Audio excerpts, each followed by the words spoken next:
മലയാളത്തിന്റെ സ്വന്തം ലാലേട്ടനെ നായകനാക്കി ശ്രീ മുരളി ഗോപിയുടെ രചനയിൽ ശ്രീ പൃഥ്വിരാജ് സംവിധാനം ചെയ്ത് ഇന്ന് തിയേറ്ററുകളിൽ റിലീസായ സിനിമയാണ് എമ്പുരാൻ. എമ്പുരാൻ സിനിമയുടെ വിശേഷങ്ങളിലേക്ക് സ്വാഗതം.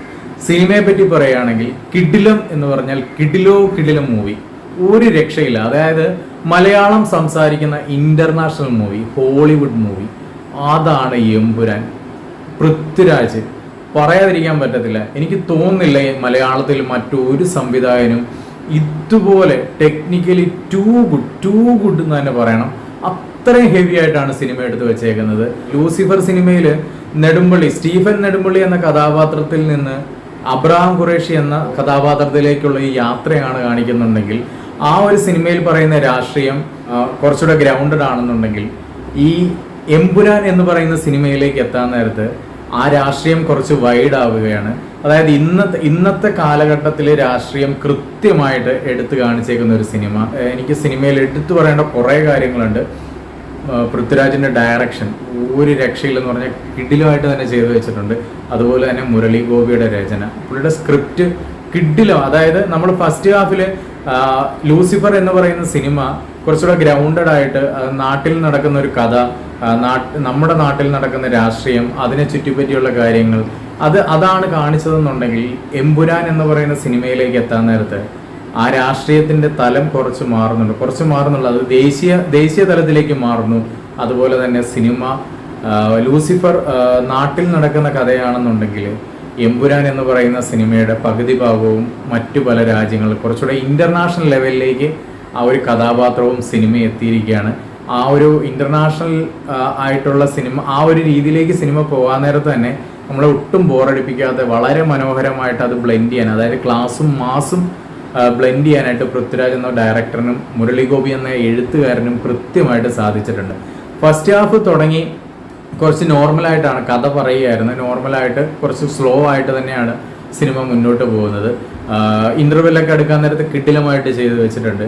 ഇന്റർവെല്ലിന് ശേഷം സിനിമ വേറൊരു കുളത്തിലേക്ക് പോവാണ്. അതായത് ആലപ്പടക്കത്തിനൊക്കെ തിരി കൊടുക്കുന്ന പോണക്കാണ്. ഇന്റർവെല്ലിന് ശേഷമുള്ള ഒരു ഫൈറ്റ്, എൻ്റെ മോനെ പറയാതിരിക്കാൻ പറ്റത്തില്ല. മുണ്ടൊക്കെ മടക്കി കുത്തിയിട്ട് ലാലേട്ടൻ്റെ ഒരു കിടിലം ഫൈറ്റ് എന്ന് പറഞ്ഞാൽ കിഡിലുമായിട്ട് തന്നെ ചെയ്തിട്ടുണ്ട്. ഒരു രക്ഷയില്ല. അതിനുശേഷം സിനിമയുടെ റേഞ്ച് മാറുകയാണ്. ആ സ്ലോയിൽ നിന്ന് സിനിമ ഭയങ്കരമായിട്ടും ഫാസ്റ്റായി മാറുകയും സ്ക്രിപ്റ്റ് കുറച്ചുകൂടെ സ്പീഡായി മാറുകയും കഥാപാത്രങ്ങളൊക്കെ ആ ഒരു സ്റ്റോറിയൊക്കെ നമുക്ക് കൃത്യമായിട്ട് കണക്റ്റായിട്ട് കിടിലമായിട്ട് എടുത്തു വെക്കാൻ പൃഥ്വിരാജിനോട് സാധിച്ചിട്ടുണ്ട്. ഇതിനകത്ത് പെർഫോമൻസുകളെ പറ്റിയും കൃത്യമായിട്ട് പറയണം. അതായത് ഈ സിനിമയിൽ ഏറ്റവും കിടിലം, അത് എടുത്തു പറയേണ്ട കാര്യമൊന്നുമില്ല, ലാലേട്ടൻ പൊളിച്ചടുക്കിയിട്ടുണ്ട്.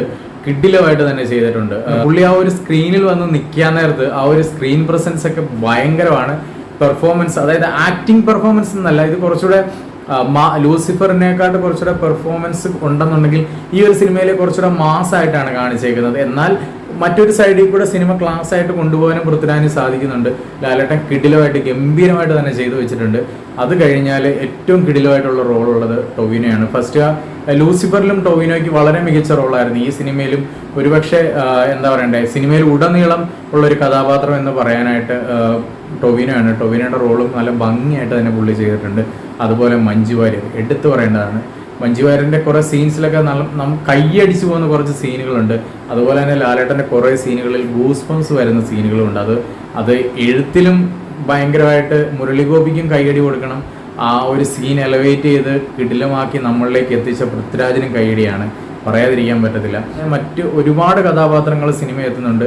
എല്ലാവരും വളരെ മനോഹരമായിട്ട് തന്നെ ചെയ്തിട്ടുണ്ട്. ഞാൻ സിനിമ കാണുന്നതിന് മുൻപ് തന്നെ ഞാൻ ആഗ്രഹിച്ചത് ലൂസിഫർ എന്ന് പറയുന്ന സിനിമ ആ ഒരു ക്ലാസ് ആണോ മാസ് ആണോ നമുക്ക് കൃത്യമായിട്ട് പറയാൻ പറ്റത്തില്ല. ആ ഒരു രീതിയിൽ എടുത്തു വെക്കാനായിട്ട് പൃഥ്വിരാജിനോട് സാധിച്ചിട്ടുണ്ട്. അപ്പോൾ അതുകൊണ്ട് തന്നെ ഈ ഒരു സിനിമ പക്ക മാസ് പടം ആവരുതേ എന്നൊരു ആഗ്രഹമായിരുന്നു എനിക്ക്. അതായത് അത് കൃത്യമായിട്ട് തന്നെ പൃഥ്വിരാജ് ചെയ്തിട്ടുണ്ട്. അതായത് ഒരു സൈഡിൽ കൂടെ കഥ പറഞ്ഞു പോകുമ്പോൾ ആ രാഷ്ട്രീയത്തിന്റെ തലം എന്താണത് സംസാരിക്കുന്നത് കൃത്യമായിട്ട് കാണിക്കുമ്പോഴും മറ്റൊരു സൈഡിൽ മാസ് സീനുകൾ കൊണ്ട് നമ്മളെ പിടിച്ചിരുത്താനും പൃഥ്വിരാജിനെ സാധിക്കുന്നുണ്ട്.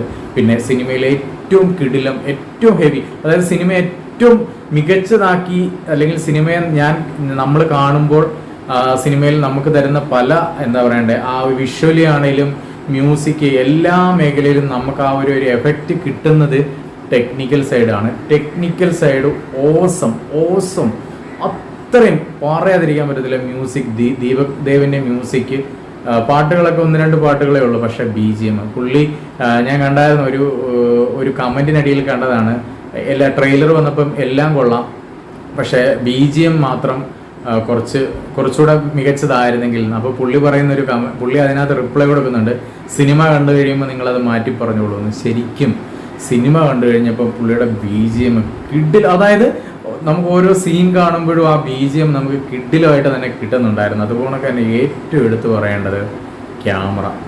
എൻ്റെ പൊന്നു സുജിത്ത്, പുള്ളിയെ സമ്മതിച്ചു കൊടുത്തേക്ക്. കിഡിലും ക്യാമറ വർക്ക് എന്ന് പറഞ്ഞു കഴിഞ്ഞാൽ അമ്മാതിരി വിഷ്വൽസ് ആണ്, ഒരു രക്ഷയില്ല. നമ്മൾ മലയാള സിനിമയിൽ ഇന്ന് വരെ കാണാത്ത രീതിയിലുള്ള ഹെവി വിഷ്വൽസ് ആണ്, ഒരു രക്ഷയില്ല. കിഡിലുമായിട്ട് തന്നെ ചെയ്തിട്ടുണ്ട്. അതുപോലെ എഡിറ്റിങ്, കിഡിലും എഡിറ്റിംഗ് എന്ന് പറഞ്ഞു കഴിഞ്ഞാൽ ഫസ്റ്റ് ഹാഫിൽ ഈ പറഞ്ഞ സ്ലോ ആണ് എന്ന് പറഞ്ഞെങ്കിൽ പോലും സെക്കൻഡ് ഹാഫിലേക്ക് എത്താൻ നേരത്ത് സിനിമ സ്പീഡാകുന്ന ടൈമിൽ എഡിറ്റിംഗ് ടക്കേന്ന് പറഞ്ഞ് ഭയങ്കര സ്പീഡിലാണ് ആ ഒരു എഡിറ്റിംഗ് ഒക്കെ പോകുന്നത്. പിന്നെ ഫൈറ്റുകൾ പറയാതിരിക്കാൻ പറ്റത്തില്ല കേട്ടോ, കിഡിലും ഫൈറ്റാണ്. എസ്പെഷ്യലി ഇന്റർവെല്ലിന് ശേഷമുണ്ട്. അയ്യോ, ശരിക്കും പറഞ്ഞാൽ ശരിക്കും രോമം എഴുന്നേറ്റ് നിന്ന് അമ്മാതിരി ഫൈറ്റ്. എത്ര പറഞ്ഞാലും, അതായത് മുരളി ഗോപി, ലാലേട്ടൻ, പൃഥ്വിരാജ്, എത്ര പറഞ്ഞാലും മതി വരില്ല. കിടിലമായിട്ട് തന്നെ സിനിമ എടുത്തു വെച്ചിട്ടുണ്ട്. എല്ലാവരും ടിക്കറ്റ് കിട്ടാനില്ല. ഞാൻ ഒറ്റയ്ക്കാണ് പോയി കണ്ടത്, ഫ്രണ്ട്സിൻ്റെ കൂടെയാണ്. പക്ഷേ ഞങ്ങളെല്ലാം ഒരുമിച്ചിരിക്കാൻ പറ്റിയില്ല, മാറി മാറി ഇരിക്കേണ്ടി വന്ന്. പക്ഷേ ഈ ഫാമിലി ആയിട്ട് ടിക്കറ്റ് നോക്കിയിട്ട് ടിക്കറ്റ് കിട്ടാനില്ല, എല്ലായിടത്തും ടിക്കറ്റ് ബുക്കാണ്. കിട്ടില്ല സിനിമ. പറ്റുവാണെങ്കിൽ എത്രയും പെട്ടെന്ന് തിയേറ്ററിൽ തന്നെ പോവുക. സിനിമയെ പറ്റി ഒരുപാട് സംസാരിക്കണമെന്നുണ്ട്, പക്ഷേ പെട്ടെന്ന് തന്നെ റിവ്യൂ ഇടാന്ന് വിചാരിച്ചുകൊണ്ട് കുറേ കാര്യങ്ങൾ ചിലപ്പോൾ മിസ് ചെയ്തിട്ടുണ്ടായിരിക്കാം. എല്ലാവർക്കും അതായത് ഒരുപാട് കഥാപാത്രങ്ങളുണ്ട്. ആ കഥാപാത്രങ്ങളെ പറ്റിയൊന്നും എല്ലാം ഞാൻ പറഞ്ഞു ഇത് ചെയ്യുന്നില്ല. കിട്ടില്ല. എന്നെ സംബന്ധിച്ച് ഒരു മലയാളം സംസാരിക്കുന്ന ഒരു ഹോളിവുഡ് സിനിമയായിരുന്നു എമ്പുരാൻ. ശരിക്കും ഇതൊരു ഫാൻ ബേസ് ഒന്നും മമ്മൂക്ക ഫാൻസ് എന്നോ ലാലേട്ടൻ ഫാൻസ് എന്നുള്ള ബേസ് അല്ലാതെ സിനിമയായി കണ്ടാൽ ഭയങ്കരമായിട്ട് എൻജോയ് ചെയ്യാൻ പറ്റുന്ന ഒരു കിടിലം സിനിമയാണ്. മലയാളത്തിൽ ഇന്ന് ഇത്രയും ഹെവി ബഡ്ജറ്റിൽ വന്നേക്കുന്ന കിടിലം സിനിമയാണ് എമ്പുരാൻ. പുതിയൊരു സിനിമയുടെ വിശേഷങ്ങളുമായിട്ട് അടുത്ത ദിവസം വരുന്നത് വരെ ഗുഡ് ബൈ.